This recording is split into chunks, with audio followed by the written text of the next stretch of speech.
Mambo vipi bwana, leo nataka nikuonyeshe barabara za Mwanza.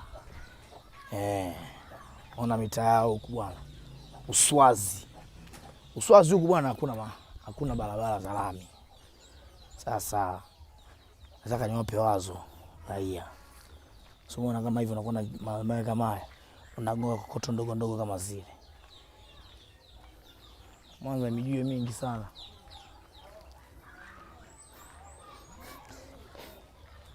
Sehemu hiyo ukifika lazima udanki no position.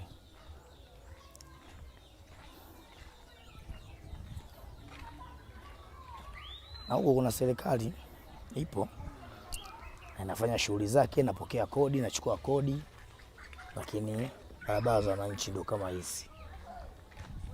Barabara za wananchi ndio kama hizi, afu watu wanapokea kodi kila siku, wananunua Lamborghini, wananunua Rolls Royce. Kila wananchi wanaishi toa